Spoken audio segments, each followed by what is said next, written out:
Welcome back to GearWire.com. My name is Bill Holland. You are looking at the Akai Professional MPC500. In the last video, I showed you how to do your basic setup, how to go through and tweak some settings, but now we're actually going to make a beat. So what I want to do is I want to start off, make sure I got a patch here, sequence that is empty. Okay, good, we got that. Empty. Cool, and we have our pads. So let's hit record play.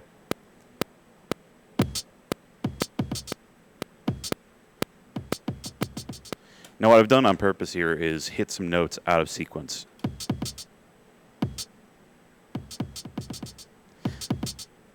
Now what you can do in this situation is if you're not quite good at hitting your beats right, you can go to timing correct, and it'll allow you to set the resolution by which you can actually correct your time. In this case, I've got it set to a 16th note, and I have my swing set to 50%. You can take that all the way up to 100 if you want, or take it back down to 50. Pretty damn useful. And one thing that's good about this as well is that you can do crazy stuff. Like you can either keep it so it makes just minuscule moves, especially if you're doing auxiliary percussion like bongos, you might want it at 132. But you can take it down as low as 1/8, and that will move all of your notes within an eighth note. Really, really good to take it down this far if you're doing bass kicks. But for everything else, 1/16 is usually pretty good. So I want to hit do it, make sure it's saved. Go back to my sequence, and let's record. 2, 3.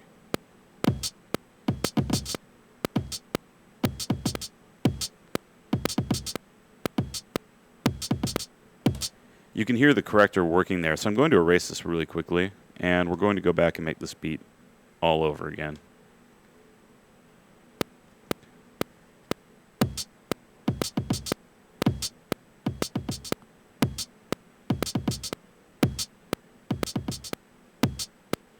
I think this beat is way too fast. I just noticed we're at 119, which right now I don't want to be working that quickly. Let's take it down to like 103.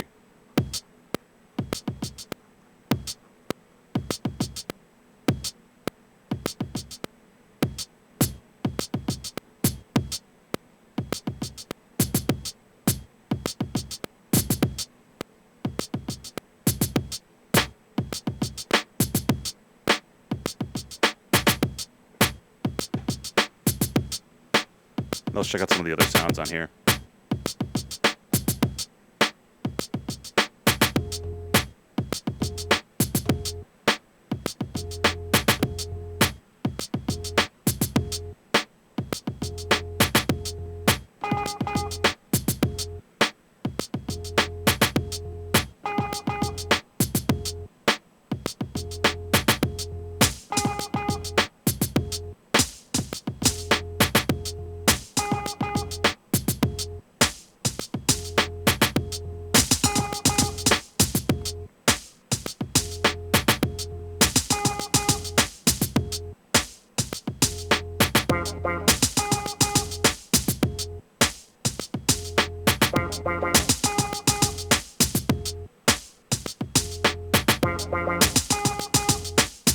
Let's say you want to add effects to this. What I can do is hit mode. Stop this real quick. Go to mode, effect. Turn your effects on. We can select what that is.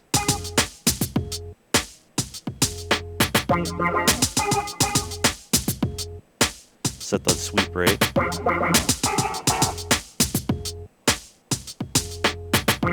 So go to the individual pads. Let's take a look at this real quick.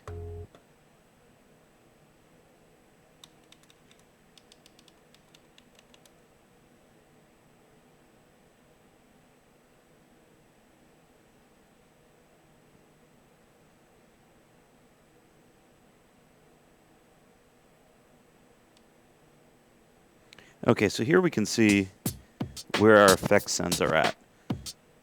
So let's say for that I want to, for my snare, have an effect send to that flanger. Really easy to do. Do it here too. So let's play it back real quick.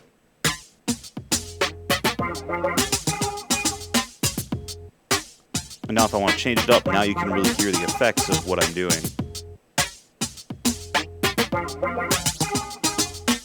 Here we go. We have what's called a grunge, which is like a distortion effect. We have a compressor, an EQ, phaser,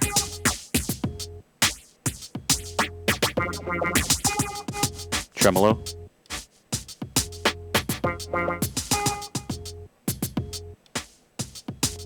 auto pan, a delay,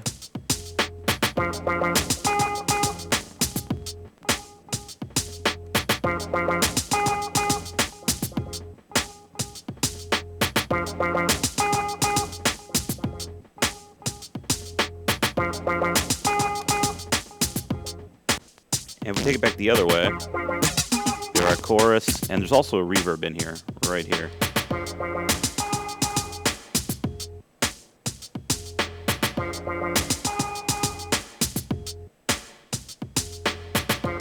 So that's it. That's the basics of making a beat with the MPC500. If you have any questions about control options, take a look at my first video where I kind of went over some of the basic controls.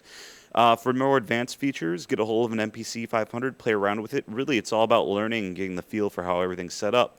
And remember, you can also store your own samples right here in the memory card slot and put your own mic right through the back. But for now, I'm Bill Holland. This is GearWire.com, and you've been watching my video on the MPC500 Music Production Center from Akai Professional.